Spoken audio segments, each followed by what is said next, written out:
UP और उत्तराखंड की खबरों के लिए एबीपी गंगा को सब्सक्राइब करें और बेल आइकन दबाएं।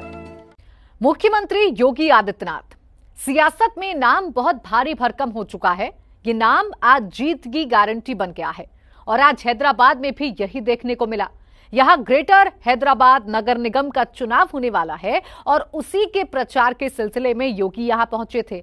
और जब योगी हैदराबाद की सड़कों पर निकले तो भाजपा कार्यकर्ताओं और नेताओं का जोश देखने लायक था। और जब उन्होंने जनसभा को संबोधित किया तो फिर पूछे ही मत।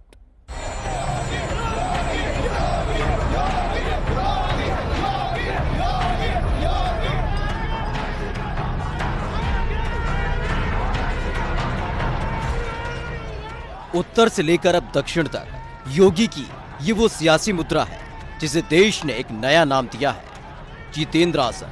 जी हां, नहीं सुना तो फिर सुन लीजिए, जितेंद्र आसन। मुख्यमंत्री योगी का ये वो अचूक और असरदार आसन जो चुनाव में जीत की गारंटी बन गया। योगी ने जहां भी जैसे भी इस आसन को किया, जीत कदमों में होती है। इस तस्वीर को जरा गौर से देखिएगा। सड़कों पर भारी भीड़, जिसका अंदाजा संख्या के बूते लगाना आसान नहीं। और ये लखनऊ या बनारस नहीं, गोरखपुर या गाजीपुर भी नहीं जनाब, ये हैदराबाद है। वही खालिस हैदराबाद, यहाँ की सियासत के बारे में अब तक ये शिफूगा था कि ओवैसी का शहर है और यहाँ की सियासत में मोहरा ओवैसी चलते और चलवाते हैं। लेकिन हैदराबाद की तस्वीर को देखने के बाद अब शायद ये कहना सही नहीं होगा। हैदराबाद की सड़कों पर हर तरफ भगवा का कब्जा, चारों तरफ वातावरण में जय श्री राम और भारत माता की नारी गूंजी। और फिर आया आया शेर आया, राम लक्ष्मण जानकी, जय बोलो हनुमान की ने पूरे हैदराबाद को योगी में बना दिया। ये मुख्यमंत्री योगी की सियासत का वो जलवा है जो इन दिनों जीत की गारंटी बन चुका है। योगी ने जिस सियासी मैदान में जिसके पक्ष में पांव रखे, समझो वो अंगद का पांव साबित हो रहा है। यही वजह है कि इस बार हैदराबाद नगर निगम के चुनाव में भाजपा ने अपनी ताकत झोंकी तो उसके लिए मैदान में मुख्यमंत्री योगी आदित्यनाथ को उतार दिया। हैदराबाद नगर निगम की सियासत में अब सिंगल डिजिट से संतोष करने वाली भाजपा अब डबल डिजिट के लिए पूरे जोर लगा रही है और उसे सीएम योगी पर जरूरत से ज्यादा भरोसा है। और योगी भी इस भरोसे पर खरा उतरने के लिए यहाँ के सियासी मैदान में कूद पड़े हैं। पहले सुपरहिट रोड शो।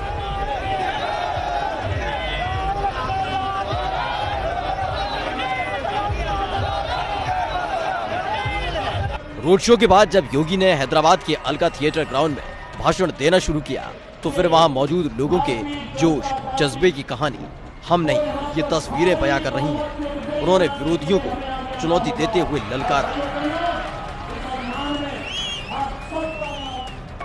भाइयों बहनों, जो उत्साह आप सबने यहां दिखाया है, यह उत्साह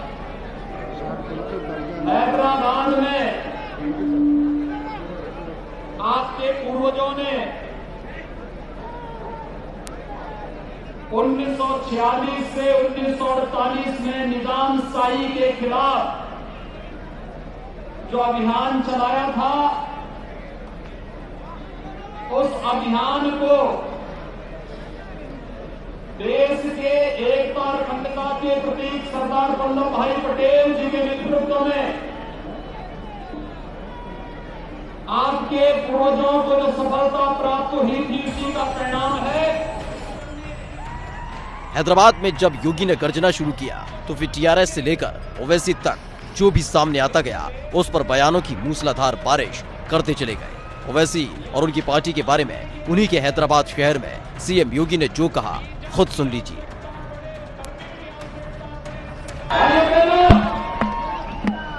हम सबको इस बारे में सोचना होगा कि भारतीय जनता पार्टी ही वो राजनीतिक पार्टी है जो यहां पर शहीद हुए उन बलिदानियों का भव्य स्मारक बना करके इस नगर को एक बार फिर से भाग्य नगर के रूप में बदल करके इसका गौरव दिलाने का कार्य कर सकती है। जो लोग आज भी निजामशाही के पद चिन्ह का अनुसरण करके यहाँ के नागरिकों का शोषण कर रहे हैं, यहां के विकास को बाधित कर रहे हैं। यहां पर भ्रष्टाचार फैला करके यहां के आम जन की भावनाओं को रोकने का कार्य कर रहे हैं। भारतीय जनता पार्टी का योगी यहीं नहीं रुके, वो कश्मीर से लेकर अयोध्या और मोदी सरकार की कल्याणकारी योजनाओं पर बोले तो बोलते चले गए। यहाँ की बहनों में दिखाई दे रहा है। याद करिए 1952 में कश्मीर में कुछ लोगों ने आर्टिकल 370 लागू करके शेष भारत के नागरिकों के लिए परमिट व्यवस्था लागू करने की चेष्टा की थी। तो डॉक्टर श्यामा प्रसाद मुखर्जी के नेतृत्व में भारतीय जनसंघ ने इस लड़ाई को लड़ा और डॉक्टर श्यामा प्रसाद मुखर्जी के उस सपने को साकार किया। प्रधानमंत्री नरेंद्र मोदी जी के मार्गदर्शन में गृह मंत्री अमित शाह जी ने जब कश्मीर से धारा 370 समाप्त करके हैदराबाद और तेलंगाना के नागरिकों को भी यह पूरी स्वतंत्रता दी कि आप भी जाकर के जम्मू कश्मीर में जाकर के अपने लिए आवास और अपने लिए जमीन खरीद सके और आप भी वहां के नागरिक बन करके एक भारत श्रेष्ठ भारत की परिकल्पना को साकार कर सकते हैं। 150 वार्ड्स के लिए 1 दिसंबर को चुनाव होने वाले हैं, जिसका नतीजा 4 दिसंबर को आएगा। इस समय इसके लिए 1122 उम्मीदवार चुनावी मैदान में हैं। इस नगर निगम का सालाना बजट करीब 5,500 करोड़ का है और यहाँ की आबादी करीब 82 लाख है।